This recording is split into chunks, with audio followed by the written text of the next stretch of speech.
Good afternoon. Welcome to this session.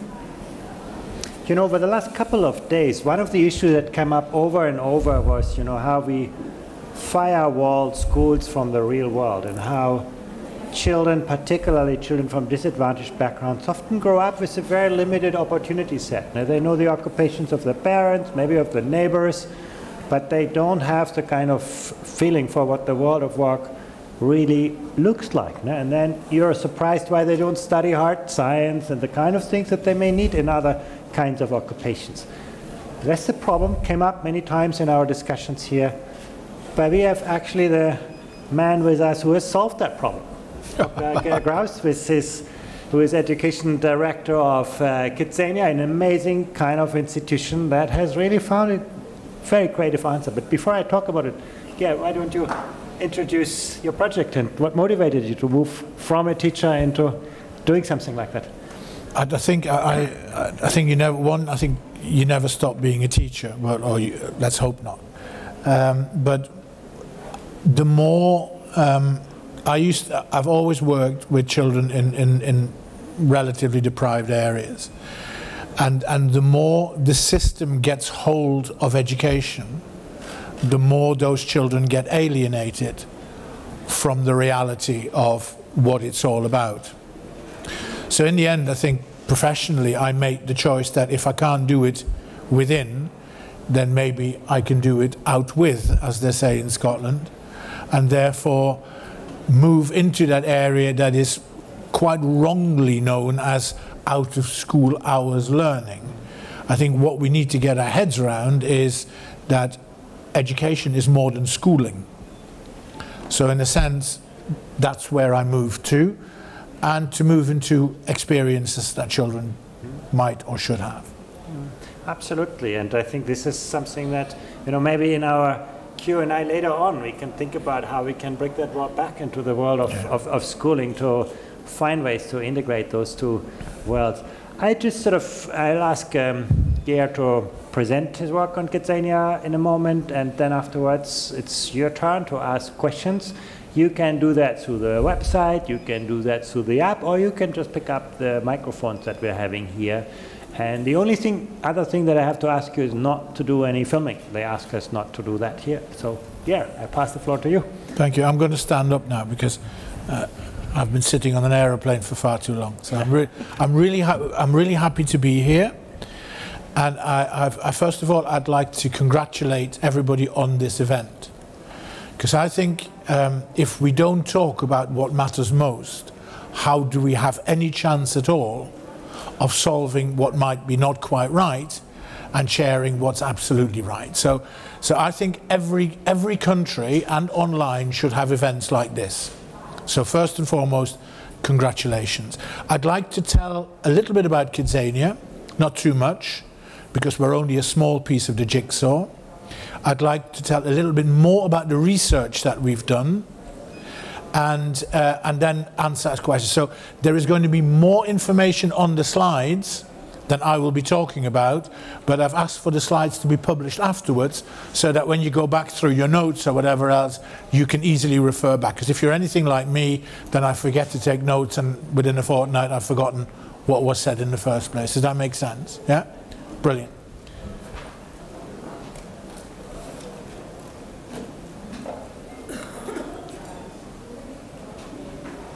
Just click once more, I think. Sorry?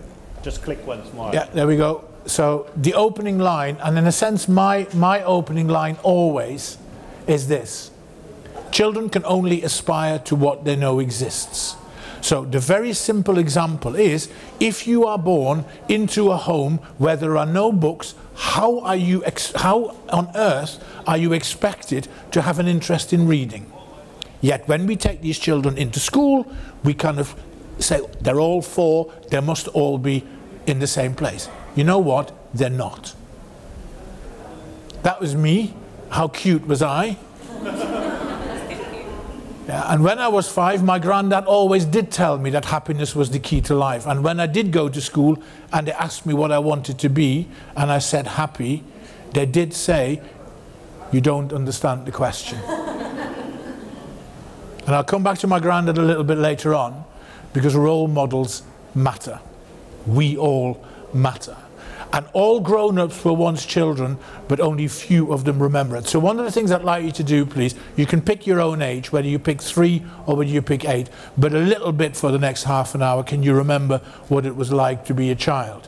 That also means that these horrible signs that say no ball games disappear as well, because clearly those people were never children. I'm one of the few female pilots. I've been to America, Spain, and I love every minute of it. Air traffic control has cleared us for takeoff.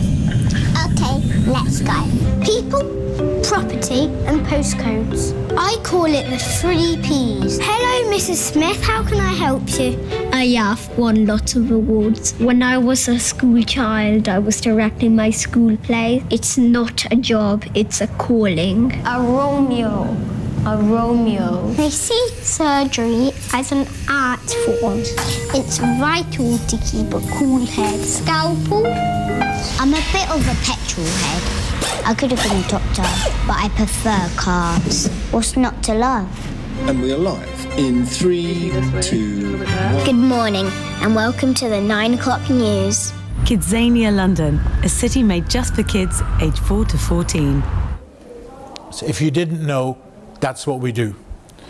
And that's what I think we are. I want to replace the Kidzania sign in London and simply say, come to a place called Hope. Because if we don't have that for our young people and we can't have it with them, it'd be a very sad place, wouldn't it?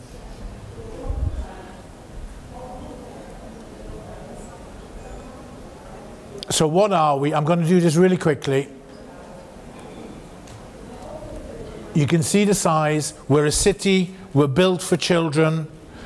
They're very sizable. Everything's 2/3 size. There's about 40 of us globally now. And we've had about 68 million visitors. Many of those are school visits.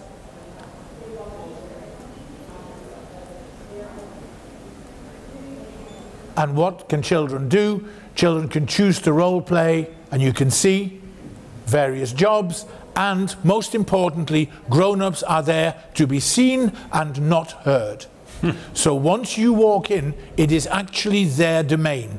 And that's incredibly important, because have you any idea how little time children get to be in charge of their own destination? Because we are a nuisance, and we constantly tell them what to do and what not to do. And there are consequences in that.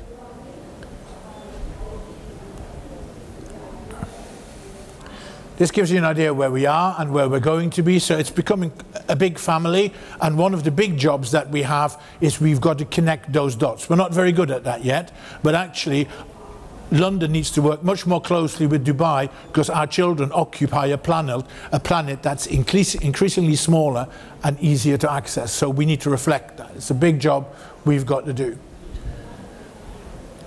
I just wanted to bring this up. And I love the middle, the Kettleshume one in particular.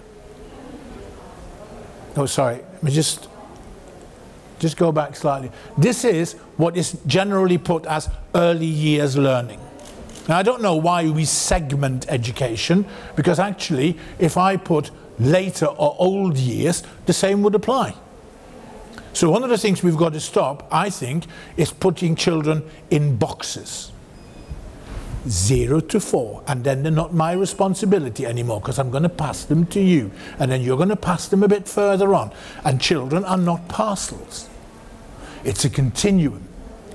The only reason we're putting them in year groups is because that's the only way we can cope. And the software, it's a grown-up problem, it's not the kids' problem. Do you know Wordle?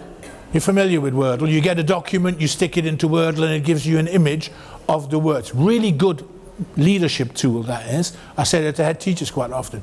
That is the UK government policy on early years. Try and find the word child. Sad, isn't it? So we can have long conversations about education without mentioning the word child once. It's not a one-off, by the way, that's the school's policy. So I got very nervous. I put all the Kidzania stuff into Wordle, closed my eyes, and then opened them, and I was quite happy.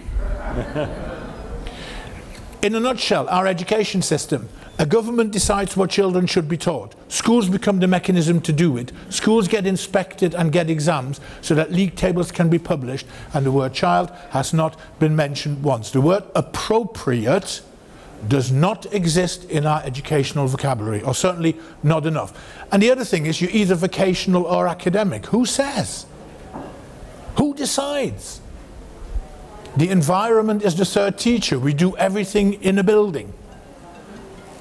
Not every classroom has 4 walls.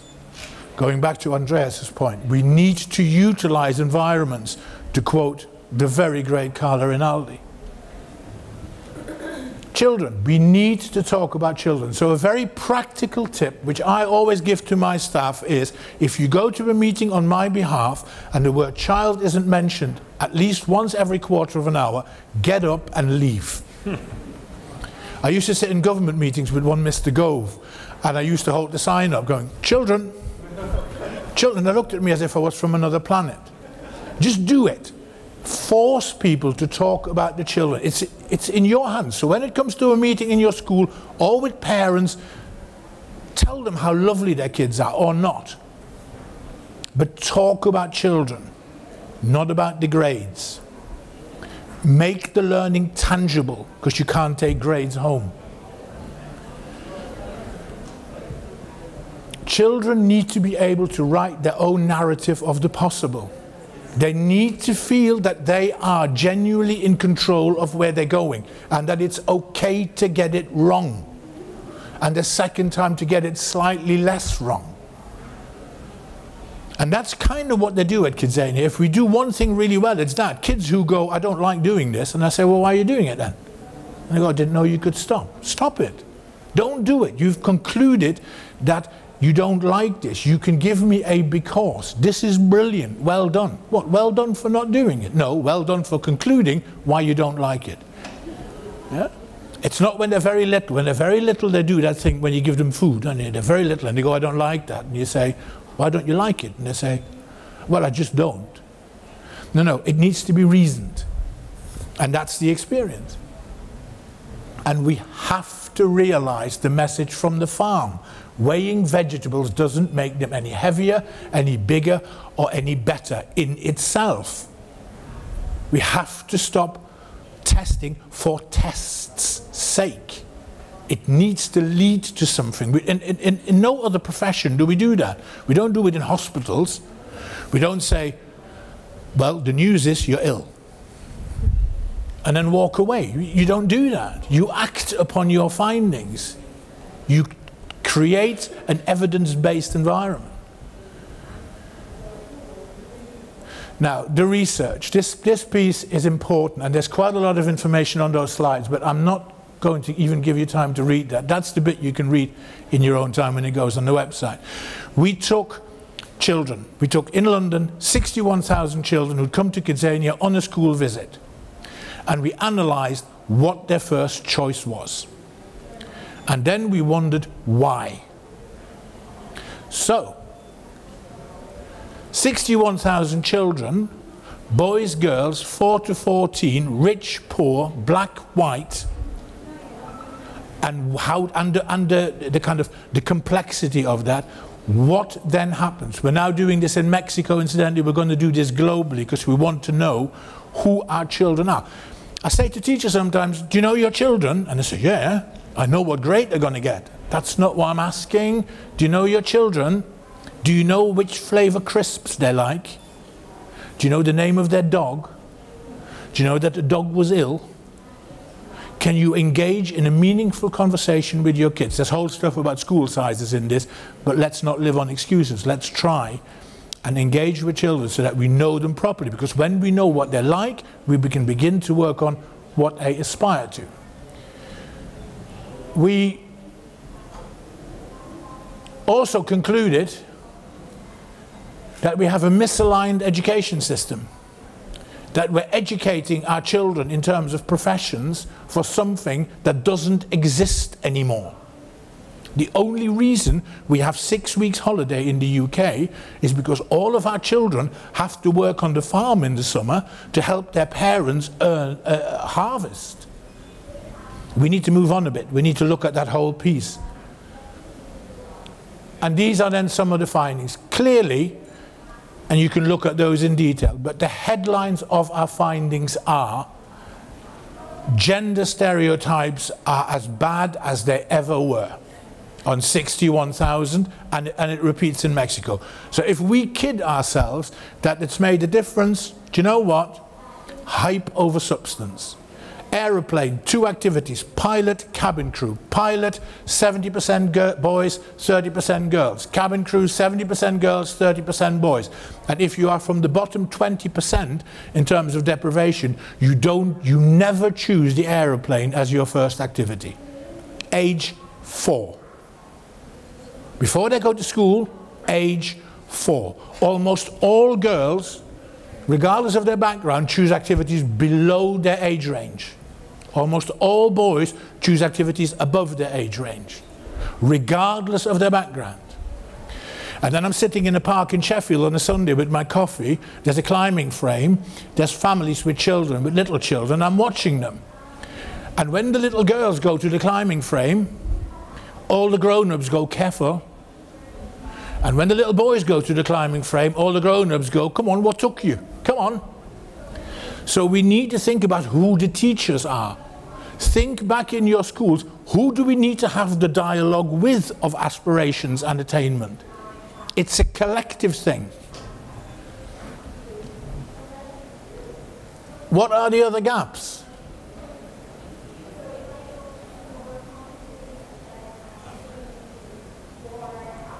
What's very, very clear is also that nothing changes between 4 and 14.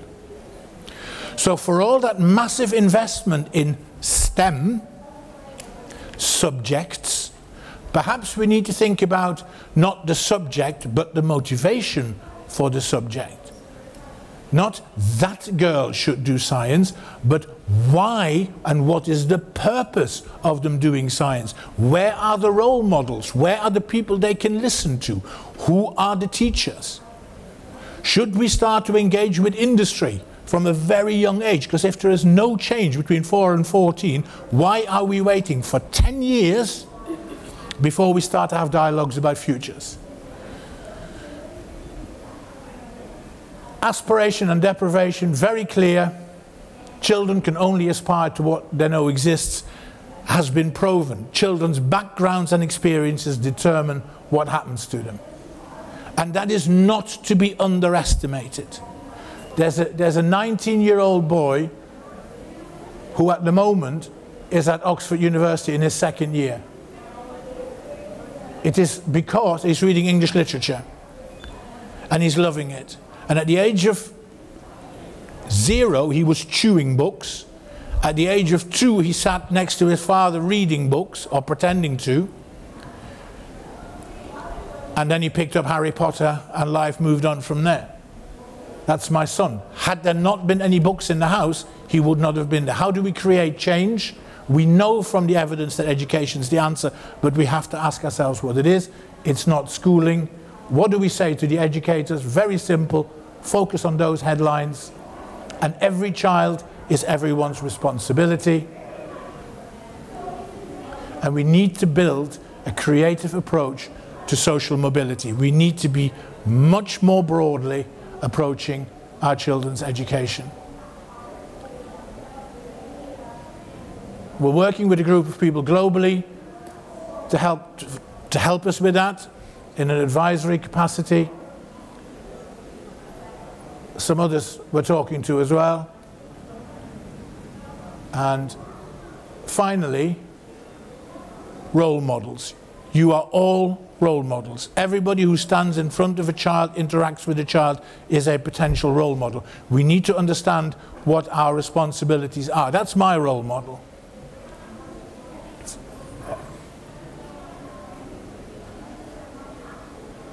That's my granddad.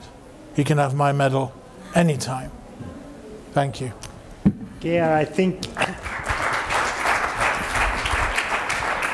You have just convinced another 70 people to leave their school and open a QUDWA. But can I say one more thing, Andreas, which is incredibly important? The road to success, there are no shortcuts. Yeah, it takes time. Yeah, but before I open the floor, really the question to you, I mean, these are just an amazing world that you've opened for children, but if you were a teacher in a classroom, what could you do to get the world into your classroom? There are a number of things that we can do, and incidentally, this is not just about QUDWA. This is about museums, this is about galleries, this is about concerts, this is about participation, this is about experiences. The first thing you can do is go back to your schools and on a whiteboard, yeah, have a list of 10 things. You can't cheat, you can't have 11. 10 things that every child should have done by the time they're 10. And forget the health and safety stuff for a bit. Yeah, just be brave, write it down, okay? That's a good start. We're a small part of a jigsaw, but I'll tell you one project we're very pragmatically doing with a number of schools in the UK and will be doing elsewhere. It's almost, we started with a genealogy project of the school. Who do you think went to our school? So you look at the people from the community who went to the school, you bring them back in, you get them to talk about their world of work, about their experiences, because local role models matter. You can do a genealogy of local industry and bring grandparents in and new industries. You can actually take 6-year-olds to workplaces. Yeah, we can have junior work experience. Those things we need to think about. We need to bring the real world to the kids. And the problem with bringing them into school is they're still in that classroom. It's much better to talk to a pilot about flying on an aeroplane than it is in your classroom. Yeah, does that make sense? That reality, we can do that. It doesn't cost anything. Bit of hard work, bit of time, but you'll also find that lots of companies, incidentally, would love to do that with you. Companies talk a lot about social and corporate responsibility, but confuse it quite often with writing checks. It's about time, resource, goodwill. Thanks, Kay. I have one question from Knight here. He says it's true that children are born with mental gifts. If these gifts are not given the opportunity to flourish, will they disappear forever? It becomes, they disappear into something called demotivation, I suppose. You know, one of the pieces, I'll use the iPhone example if I may. One of the pieces of analysis we're doing in Mexico at the moment is we asked the analysts to look at the iPhone 3G and did children's behavior change at the point of launch. Yeah, big sample in Mexico, about 300,000. 60% of girls 60% more engaged with the technology than boys did. Now there's a surprise for you. So actually in STEM terms, this is seriously good news. When we then talk to the girls, nobody recognized or took on board that they were doing that, i.e. the schools. So after about 2 years, the girls go, do you know what, there's no point in this, and it disappears into the whole of motivation, which was my point about get to know the children. Excellent. Other questions from the floor, using the high-tech or the low-tech version, whatever you prefer. Please. Can we get a microphone, please?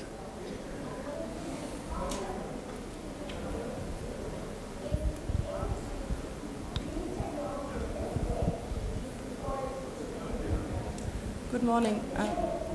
I'm not a teacher myself, but I'm a parent, and I was wondering what does a day at QUDWA looks like, and how can teachers then use it in their learning, in their teaching? You're a parent, so that means you're a teacher. No, you are, because as a parent, we are all teachers, yeah? Every child is everybody's responsibility. We've got to stop that thing that goes, the school will do that bit. Yeah, we're collectively responsible, first and foremost. So welcome to the profession, first and foremost.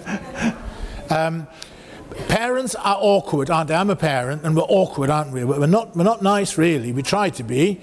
So when you look at QUDWA, when children come with teachers, children are more often than not truly independent. The teachers have briefed the children, have worked with the children, and know that they need to let them go. Yeah? When the parents come with the children, they'll queue for them. I'll hold your money. You go and do that next. I don't want you to work in the supermarket. Go and do this. We get parental complaints about some jobs that I didn't want my child to become a window cleaner. He's only 5. There's a little way to go yet. So I think there is parents need to be educated themselves to let go. As Carla Rinaldi says, trust the children. That's quite hard to do as a parent, to let go. But I think much more importantly, parents need to be brave enough to have the dialogue with the school and talk with the school and say, how can we together make this better? I think in a number of countries, the relationship between parents and schools is almost defunct. Because you get a parents' evening, 20 minutes a year, you're rattled through, you're no wiser when you leave. It needs to become a dialogue about the child we know. And in the UK, where we've got fences around schools, we need to pull the fences down, metaphorically as well as real. You have a dialogue with your teachers. So one of the schools that we work with in Sheffield is now taking parents to Kidzania instead of teachers. As part of the educative, sounds patronizing, it's not meant like that, as part of the educative process of the school and the parent to do this in partnership. Works brilliantly in primary schools. It's a little bit harder to do in secondaries because they're bigger, but maybe we should have smaller secondary schools. Does that answer it? Yeah? Please. Yeah. So you talk a lot about partnership between schools and parents, which obviously makes a lot of sense. But in the Middle East, we have 13 million children who don't go to school. And you spoke about marginalized communities earlier on. Most of them tend to be refugees or internally displaced. Yeah. What's the hope for them? That's a trick question. No, it isn't. I also said at the beginning, and that's not an excuse, incidentally, because I will try and answer your question. We are not the solution. We're a part of the solution for lots of children. We try incredibly hard to bring all children to Kidzania. We should try harder. Everybody should try harder. If you're in the UK and you come from the 40% most deprived schools in the country, you virtually come in for nothing. Yeah? And your food inside, if you do as we ask you to, is free as well. Do they all come? No, they don't all come. I think the issue of displaced children, the issue that I'm meeting with Desmond Tutu tomorrow night about 200 million children who haven't got a school place in Africa. I think that is a blight on us, on our generation, and on our greed and society. We should, and apart from saying we are, as a tiny piece of a jigsaw, committed, and if you talk to me afterwards and you tell me where those children are, I promise you that we will get at least some of those children into one of the Kidzanias in the Middle East. I promise you. But what I can't promise you is that we get them all in. But we will try. Yeah, I have a question here on the iPad, and it's one that actually is also close to my heart. You know, sure, we have children who are out of school, but we also have lots of children who are in school who never get the kind of experience that you offer in Kidzania. What do we do about those? I mean, how can we bring the world of work and the world of life into the school, into every school? I think it's a really interesting question. I described earlier you can do projects with local communities, with industries. You can go out, you can bring industry in. I would always advocate going out. Because if we do anything that relates to the world of work or the world of art or the world of music, then the environment is the third teacher. Yeah? I was in charge of 30 schools in South Manchester, near Manchester Airport. I used to go spare when I used to walk into schools, and they would be teaching about transport, including flight, in the classroom when the planes were flying over. And I used to say, why can't you just take them onto the car park?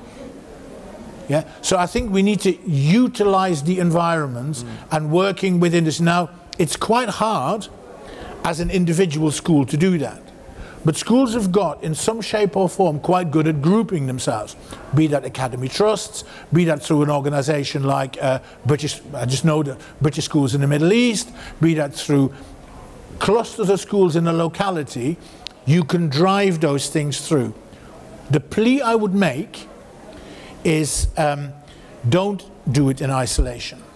Because what also happens, and to your point, I would say that that experience is less in primary and more in secondary.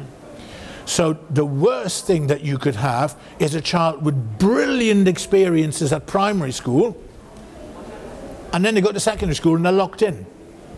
So actually, to make it part of certain transition projects, for example, is a cool thing to do as a partnership between schools. It's a cooler thing to do if you're 9, 10, 11, 12, 13. But we can talk about that, and I would invite, my email address was on there somewhere. We want to, that future policy that we're trying to develop, and I'll be talking to Andreas about this, and we already have a little bit. Please send emails. We need to know. I don't want a bunch of academics sitting in a university drawing up a policy for governance, for government. It needs to come from where you are, and quite often the best policies are developed from questions. So please email, please ask them. School groupings is an answer. Working with local industry is an answer. Thinking about social and corporate responsibility differently is an answer. And quite frankly, and let me be very blunt, every year when the GCSE results come out in the UK, which is in August, the third week in August, that weekend in the Sunday papers, every year, it's boring, but every year there will be articles from industry saying they may have passed their grades, but they haven't got what it takes, and they haven't got the skills to come and work with us. Well, do you know what? Either put up or shut up. Because it's also time that industry got off the fence, stopped complaining, started working not with 14, 15, 16-year-olds for quick gains, but took a longer-term view and create a workforce for the future, not short-term to fulfill the next couple of years. The interesting thing is, whenever I've had that discussion with people from industry, they're not disagreeing. So maybe we need to align ourselves as to what we say to them. Yeah. But there's something in there somewhere. Yeah. I mean, what is really interesting, when you see the industry engaging, they typically do that only for vocational education, which then is people's second and third choices, as opposed to sort of make this everybody's choice. We have careers weeks. Sorry, we have careers weeks where pilots come and talk to kids, or radio presenters, or window cleaners. It's amazing. The kids love it. Okay. Firstly, just a quick plug for Kidzania. My kids absolutely adore Kidzania, and we kind of have to use it as a sort of a challenge to them. If they behave well and do well at school, they get to go to Kidzania. It's I didn't pay him. So really, it's and the gender stuff is sadly true. Like, as soon as they all went in there, all the girls, despite every effort from their parents, went and worked in the shop on the checkout. But my question is, I mean, I love Kidzania. The idea, the concept's brilliant. Lots of debates in education conferences around how do we prepare kids for the future when the future is an uncertain place. I guess the occupations in Kidzania automatically reflect, the occupations of today. Like, is there anything you can do about that? Do you have thoughts about that? It's an interesting one. Yeah, crystal ball making, I think, would be a good one, because I get that thing all the time. People say to me, 65% of all the jobs that the 6-year-olds will be doing don't exist yet. How do they know? Is my first question. What I do know is that every single job that exists will change. First and foremost, before we say what might be, every single job will either disappear or will change. So the courier service will probably become a drone service. The hospital at the moment, which is an operation, will probably be about cameras and being swallowed. So what we need to do in our dialogue is keep talking to industry about where things are going next. Make that the collective education debate. Yeah? Nobody knew 10 years ago the consequence of Apple and Android phones. People guessed, but nobody really knew. And when I have a discussion, my 12-year-old daughter found an old mobile phone in a box. And she literally said to me, "You mean to say that you use mobile phones to ring people?" And I'm going, yeah, because of course they do everything else. I think the one thing that we need to get our children ready for, not teach, because I don't think that you can teach resilience and grit and those things, but I think you can create opportunities to experience them. My granddad had one job. My father had two. I've had 6 or 7. My daughter, my son, my youngest daughter, I have no idea, but I tell you now, it'll be more than mine. Even within the same company, things will change. So we need to get children ready for change. You can't teach change. It's about confidence. So experiential learning, working with others, not just us as teachers, in other environments, is going to be part of that. Whether that's the Duke of Edinburgh Award, going to a museum, library, gallery, whatever it is, we need to have environments where children can be facilitated to learn. We had a question here.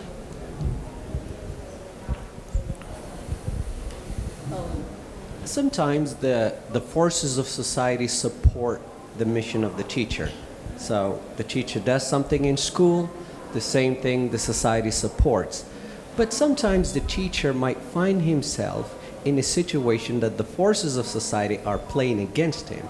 So he might be teaching innovation, taking risks at school, but at home, probably a 2-year-old child is not allowed to explore the properties of water, is not allowed to touch the fire because it's too dangerous, is not allowed to eat on his own.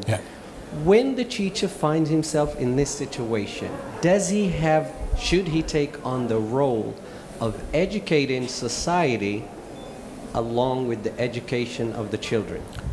Every child is everybody's responsibility, first and foremost.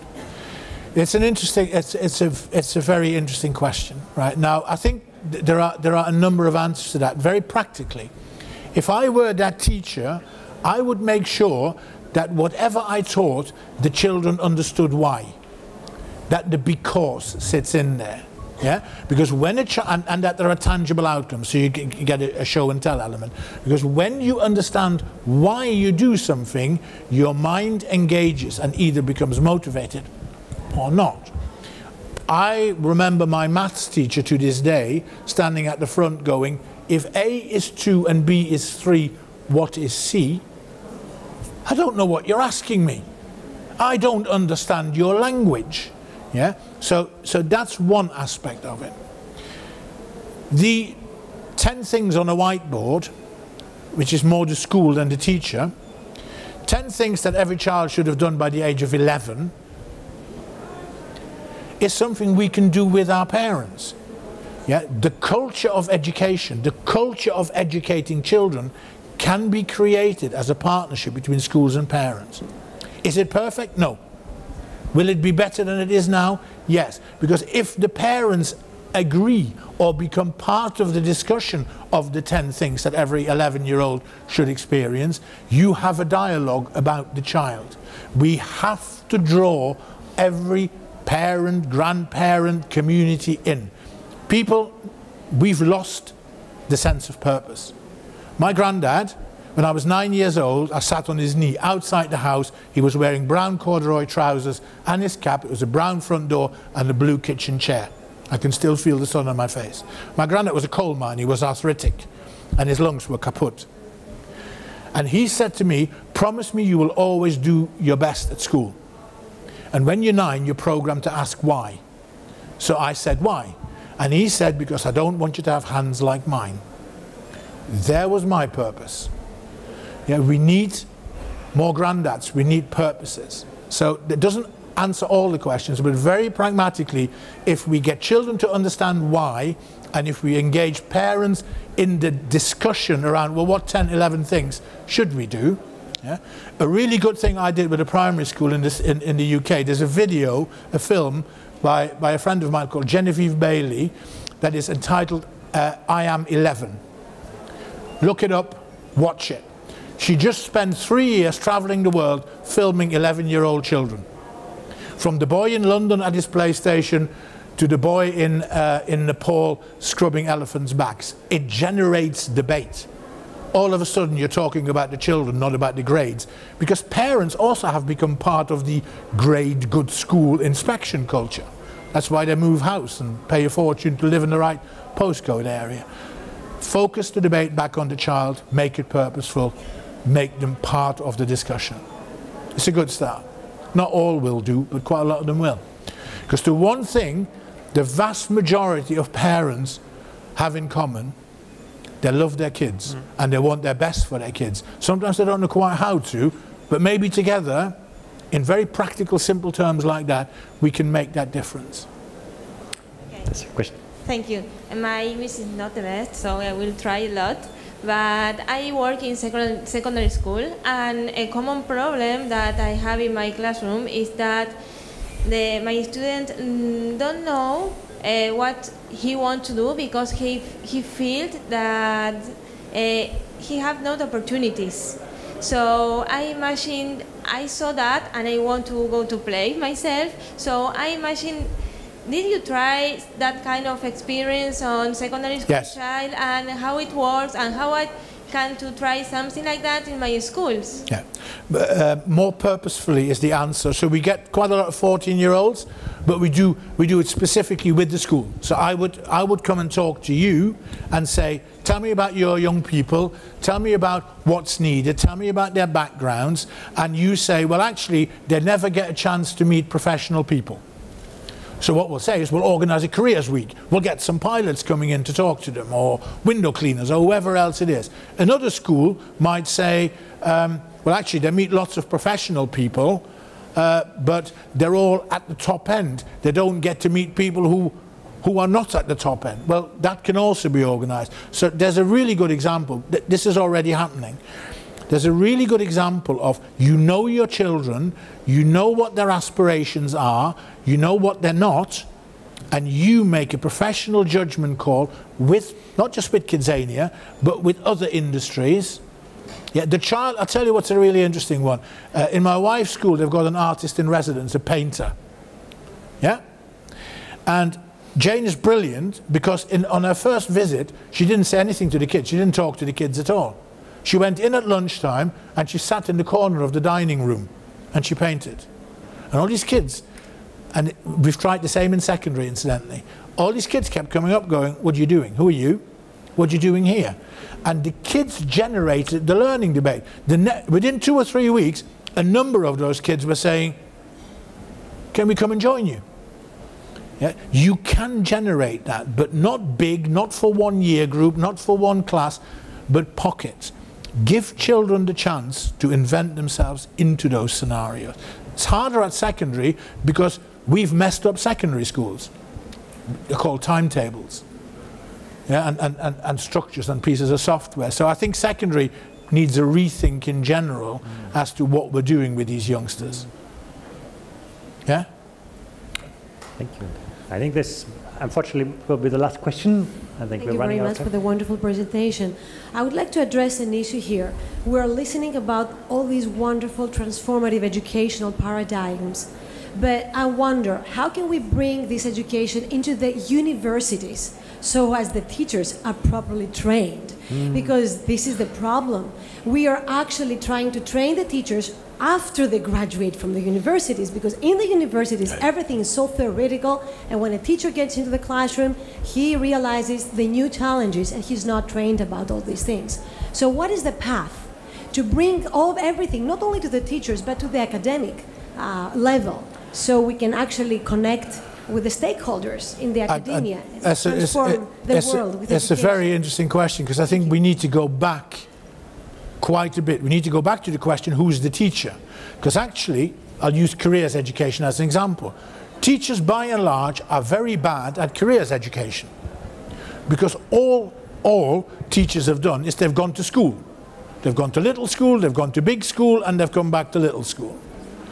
But what teachers often are is brilliant project managers. So we need to, I think, we need to sit back, redefine what we mean by teaching and who our teachers are, and then we have to finally decide whether that split between academic and vocational is 100 years outdated or only 75 years outdated. We need to be quite brave and look at the piece in one file. And actually the other interesting thing is, I know no doctor who went to university for 4 years, then thought, well, there isn't a job anywhere, I'll tell you what, I'll become a doctor and go and operate on people. That doesn't work like that. I think governments, and it strikes me that with debates like these you're on the way, governments need to very clearly start to think about the teaching profession, not as people who are there to pass knowledge on to children. Yeah? And universities have to grow up around this as well. But that's Thanks so much. Yeah, it's, I think, really pity that we have to wrap that out. But I think one thing is clear. You know, if we had to reinvent schooling from scratch, we would invent Kidzania. Thank you again, and I ask you for a big round of applause.